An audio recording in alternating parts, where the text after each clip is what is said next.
নমস্কার, আমি শৈলী। আপনারা দেখছেন শৈলীর রান্নাঘর। আজকে আপনাদের কি দেখাবো তাই ভাবছি। বাড়িতে যত গাছপালা ছিল সেইগুলো তুলছিলাম আর ভাবছিলাম কি করি, কি রান্না করি আজকে, কি দিয়ে ভাত খেতে মন চাইছে। ভাবলাম একটু চলুন দেখি কুমড়ো পাতার ভর্তা বানানো যায়। তাই জন্য এখানে কুমড়ো পাতা পেরে নিয়েছি, কারণ এখন বর্ষাকাল, বেশি পাতাও নেই, এদিকে সব নষ্ট হয়ে যাচ্ছে। তো বেশি না, অল্প এই 10-12টা মতন কুমড়ো পাতা পেরে নিচ্ছি। চলুন, উপরেই চলে গেছে, আগে তো নিচে ঝুলতো, পুরো গাছ ভর্তি ছিল চালটা। তো চলুন, এই যে কটা পেয়েছি কটা তুলে ধুয়ে নিয়ে রান্নাঘরে চলে এসেছি পরিষ্কার করে। লাগছে এখানে চিংড়ি মাছ, টমেটো, পেঁয়াজ, রসুন, কাঁচা লঙ্কা। তো চলুন প্রথমে পাতাগুলো একটু ভাপিয়ে নেবো। তো গ্যাসটা অন করে দিলাম, কড়াইতে জল দিয়ে দেবো, দিয়ে কুমড়ো পাতাটা ভাপিয়ে নিচ্ছি। ওই হালকা একটু নুন দিয়ে জাস্ট ভাপিয়ে নেবো, 2 মিনিট হয়ে যাবে। তো চলুন এটা ঢাকা থাক, ভাপে একটু সেদ্ধ হতে থাক, ততক্ষণ পেঁয়াজটা কেটে নিই। চলুন, পেঁয়াজটা ভালো করে ছাড়িয়ে পরিষ্কার করে ধুয়ে নিচ্ছি, দিয়ে এবার চলুন কুচি কুচি করে কেটে নেবো। ওটা থাক। এবার রসুনটাও ছাড়িয়ে নিচ্ছি ভালো করে। রসুনটা একটু বেশি করেই লাগবে, তাহলে আমি ছাড়িয়ে নিই ভালো করে। এদিকে পাতাটা হয়ে গেছে, গ্যাসটা অফ করে রেখে দিলাম। তো চলুন পেঁয়াজটা একটু ঝিরিঝিরি করে কেটে নিই সুন্দর করে। একবার আমি যেইভাবে বানাচ্ছি এই কুমড়ো পাতার ভর্তা, অবশ্যই বাড়িতে ট্রাই করবেন, দেখবেন খুব ভালো লাগবে খেতে। এই কুমড়ো পাতার ভর্তা দিয়ে আপনারা ভাত খেয়ে নিতে পারেন। তো পেঁয়াজটা কাটা হয়ে গেছে, রসুনটা একটু হালকা থেতো করে নিলাম, আর লঙ্কাটা কুচি করে নিলাম, আর টমেটোটাও আছে, ওটাও কেটে নেবো সুন্দর করে। টমেটোটাও একটু কুচি করে নিচ্ছি। চলুন, লঙ্কা তো আমার এখানে কাটা হয়ে গেছে, এবার টমেটোটা কুচি করে নিলাম। এবার যে চিংড়ি মাছটা ছিল ওটাও আমি একটু ছোট ছোট টুকরো করে নিচ্ছি, যাতে এটা মুখে পড়লে খুব ভালো লাগে, ছোট ছোট টুকরো।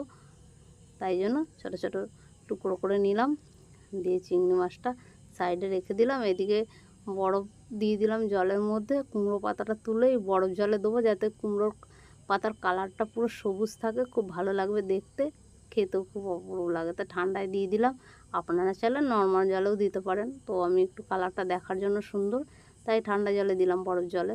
তো ওইখানে কড়াই গরম হয়ে গেছে, তেল দিয়ে দিলাম, দিয়ে এবার নুন হলুদ মাখিয়ে আপনার চিংড়ি মাছগুলো ভেজে নিচ্ছি। তো সবটা চিংড়ি মাছ দেওয়া হয়ে গেছে, দিয়ে একটু ভালো করে ভেজে নেব। তো হাফটা একটু আগেই তুলে নিচ্ছি, কারণ ওইটা আগে একটু লাগবে, আর এটা একটু ভালো করে ভেজে নিচ্ছি। তো চলুন দুটো দুভাগে ভেজে সাইড করে রাখলাম। আর রসুন আর লঙ্কাটা একটু হালকা জাস্ট নেড়ে নেবো আর কি, একটু নুন দিয়ে তেলে একটু সাঁতলে নিলাম, আর কিছুই না। দিয়ে এটা তুলে নেবো। চলুন, তো তুলে নিয়েছি।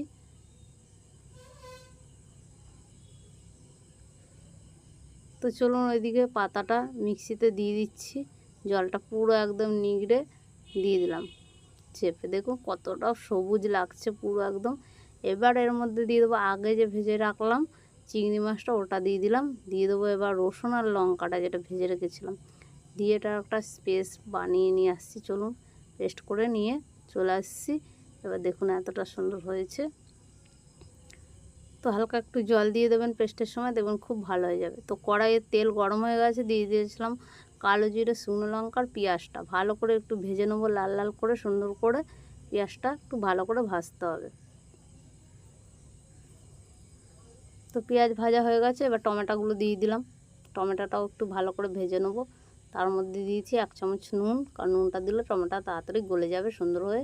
এবার যে পেস্ট করে রেখেছিলাম কুমড়ো পাতা, চিংড়ি মাছ, ওই রসুন আর লঙ্কা ভালো করে দিয়ে পেস্ট করে নিয়ে এসেছিলাম। এবার একটু জল দিয়ে দেবো, কারণ এটা ভর্তা হবে, বেশ একটু মাখো মাখো মতন হবে। যা অপূর্ব লাগে না এই ভর্তা, আপনার বাড়িতে অবশ্যই একবার ট্রাই করবেন, দেখবেন খুব ভালো লাগে। আর দেখুন কতটা একদম সবুজ আছে পাতার রঙটা, না কি ভালো লাগছে না দেখতে। এবার যে ভেজে রাখা চিংড়ি মাছটা ছিল বাকি, ওটাও দিয়ে দিলাম।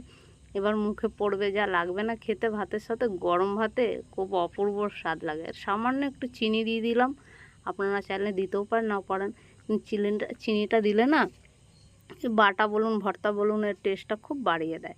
তো হয়ে গেছে রেডি আজকের এই কুমড়ো পাতা ভর্তা। তো তুলে নিচ্ছি চলুন। তো দেখুন কদম ফুল গাছে হয়েছিল, আমি তুলে নিয়ে এসেছিলাম। তো এখানে দেখুন ভর্তা লেবু পাতা দিয়ে আমি গার্নিশিং করে দিয়েছি। তো এবার খেয়ে দেখাচ্ছি আপনাদের কেমন হয়েছে টেস্ট। তো টেস্টে যা হয়েছে কি বলবো আর, অপূর্ব টেস্ট হয়েছে খেতে। তো অবশ্যই কমেন্ট করে বলবেন আজকের ভিডিওটা কেমন লাগলো। তো আজকের মতো টাটা।